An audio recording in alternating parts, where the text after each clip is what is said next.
নমস্কার, মাতৃ আদেশে আপনাদের সকলকে স্বাগত। আজকের বিষয় হুডু ডল। আচ্ছা, হুডু ডল আমরা ওয়েস্টার্ন কালচারে বা ওয়েস্টার্ন ব্ল্যাক ম্যাজিকে আমরা এই হুডু ডল শব্দটা শুনে থাকি। এখানে একটি পুতুল তৈরি করা হয় এবং সেটিকে ব্ল্যাক ম্যাজিকের ক্ষেত্রে ব্যবহার করা হয়ে থাকে, যেটিকে আমরা সাধারণত তন্ত্রে পুতুল চালান বলে অভিহিত করে থাকি। এই পুতুল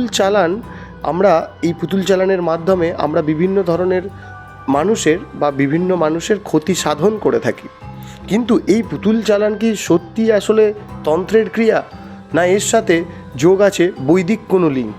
কারণ শুনে তো মনে হচ্ছে না। যখনই আপনার কাছে পুতুল চালান বা ভুডু ডল এইগুলি মাথায় আসবে, সবার প্রথম এর পাশাপাশি আরেকটি শব্দ মাথায় আসবে তন্ত্র। এইগুলো সবই নাকি তন্ত্র থেকে এসেছে, কিন্তু এমনটা মোটেও না। এইগুলি অ্যাকচুয়ালি বৈদিক ক্রিয়া, অর্থাৎ এইগুলি বেদ থেকে এসেছে বা বৈদিক যুগেও এই ক্রিয়ার উল্লেখ পাওয়া যায়। তো সেই বিষয়ক আজকে আমার এই ভিডিও। বেদে বা বৈদিক যুগে কোথায় এই ক্রিয়ার উল্লেখ দেখতে পাওয়া যায় এবং সেখানে এই ক্রিয়াকে কী নামে অভিহিত করা হয়, সেই সম্পর্কিত কিছু তথ্য আপনাদের কাছে আজকে আমি তুলে ধরব। তো চলুন শুরু করা যাক এই হুডু ডল সম্পর্কিত কিছু বৈদিক তথ্য।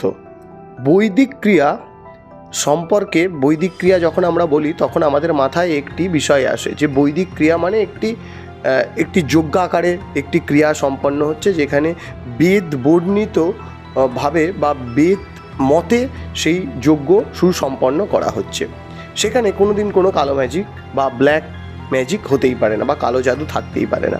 কিন্তু আসলে এই হুডু ডল বা এই পুতুল ক্রিয়া কিন্তু বৈদিক যুগ থেকেই চলে আসছে এবং বৈদিক যুগে এই পুতুল ক্রিয়াকে কৃত্যা বলে অভিহিত করা হতো।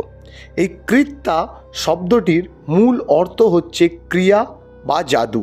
বিশেষ করে কালো জাদুর ক্ষেত্রে এই কৃত্যা শব্দটির ব্যবহার করা হতো। এই কৃত্যাকেই বৈদিক যুগে পুতুল ক্রিয়া হিসেবে অভিহিত করা হয়েছে। এই কৃত্যা শব্দটির উল্লেখ আমরা কোথায় পেয়ে থাকি? বিশেষ করে বেদের অথর্ববেদে আমরা এই কৃত্যা শব্দের বর্ণনা পেয়ে থাকি।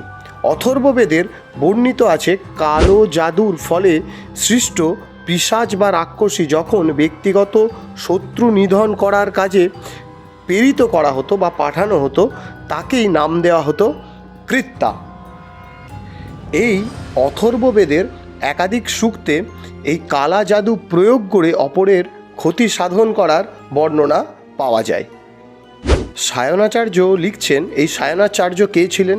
এই সায়নাচার্য ছিলেন একজন বিখ্যাত প্রভাবশালী বেদ ভাষ্যকার, যার বাড়ি ছিল কর্ণাটকে। 14 শতকের একজন বিখ্যাত বেদ ভাষ্যকার। এই সায়নাচার্য অথর্ববেদ সম্পর্কিত লিখছেন, এই অথর্ববেদে কৃত্যা আসলে মাটি বা কাঠ দিয়ে নির্মিত এক ধরনের পুতুল। অথর্ববেদের 19 কাণ্ডের পঞ্চম অনুবাকের প্রথম সূক্তে লেখা হয়েছে, 53টি অপরের অনিষ্ট করার জন্য কৃত্যা ছিল। এই কৃত্যা ছিল এক ধরনের পুতুল, যেগুলিকে কাঠ এবং মাটি দিয়ে নির্মাণ করা হতো এবং এই পুতুলগুলি ছিল বীভৎস ভয়ঙ্কর দেখতে।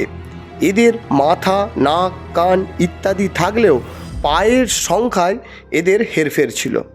যেমন এক একটি পুতুলের পা ছিল 2টি, কারোর আবার 4টি, কারোর আবার 8টি।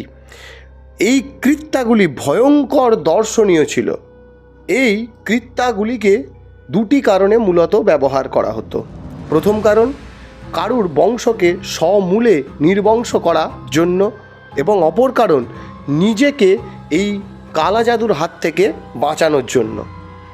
কৃত্যাগুলিকে সুন্দরভাবে সাজানো হতো। বৈদিক ঋষিরা উল্লেখ করেছে, এই কৃত্যাগুলিকে নববধূর মতো সাজানো হতো এবং এরপর এই কৃত্যাগুলির কাছে প্রার্থনা করা হতো বা কৃত্যাটির কাছে প্রার্থনা করা হতো, যাতে সেই কৃত্যাটি শত্রুর গবাদি পশু, ঘোড়া, পরিবার পরিজন, এমনকি সন্তান সন্ততি পর্যন্ত যেন বিনষ্ট করে দেয়। এই কৃত্যাগুলি করার নির্দিষ্ট একটি প্রক্রিয়া ছিল। যেহেতু এটি একটি বৈদিক প্রক্রিয়া, সেহেতু যজ্ঞের মাধ্যমেই এই কৃত্যাগুলি তৈরি করা হতো। এই কৃত্যা করার জন্য যে যজ্ঞাগ্নি প্রস্তুত করা হতো তার নাম গাহরপত্য বা ক্রোব্যাদি অগ্নি বলা হতো। কৃত্যা প্রক্রিয়া সম্পাদিত হতো বাড়িতে, শ্মশানে, অস্ত্রাগারে, যুদ্ধবাদ্যগৃহে অথবা জনসমাবেশে। কৃত্যাকে রাখা হতো কাঁচা মৃৎপাত্রে, অর্থাৎ কাঁচা মাটির পাত্রে নানা শস্য দানা সহ কাঁচা মাংস মাখিয়ে এই কৃত্যাকে রাখা হতো। এই কৃত্যার হাত থেকে বাঁচার কি কোনো উপায় ছিল না? অবশ্যই। অথর্ববেদে এই কৃত্যা থেকে বাঁচার উপায়ও লেখা রয়েছে। সেখানের মানুষের বিশ্বাস ছিল তিলক বৃক্ষ বলে এক ধরনের বৃক্ষ হতো, সেই তিলক বৃক্ষ নির্মিত মণি দ্বারাই এই কৃত্যাগুলি থেকে বাঁচা যেত। এমনকি এই কৃত্যার উল্লেখ আমরা ভগবত পুরাণের নবম স্কন্ধে বিষ্ণুভক্ত অম্বরীশ রাজা এবং দুর্বাসা মুনির কাহিনীতেও এই কৃত্যা তৈরির উল্লেখ আমরা পেয়ে থাকি। এই ছিল আজকের ভিডিও, কৃত্যা সম্পর্কিত কিছু সামান্য তথ্য। বৈদিক যুগ থেকেই এই কালো জাদুর প্রভাব আমাদের মধ্যে ঢুকেছে এবং সেটি আস্তে আস্তে আমাদের এই সমাজের মধ্যে এসেছে। বেদেও যেমন কালো জাদুর বর্ণনা রয়েছে, প্রত্যেকটি আচারেরই দুটি করে দিক রয়েছে, একটি সাদা দিক এবং একটি কালো দিক। বৈদিকেরও যেমন একটি সাদা এবং কালো দিক রয়েছে, তন্ত্রেরও সেরকম একটি সাদা এবং কালো দিক রয়েছে। আপনারা ভাববেন না যে বৈদিক পরম্পরা মানেই তাতে কোনো কালো দিক থাকতে পারে না বা কালো দিক নেই। এই ছিল আজকের ভিডিও।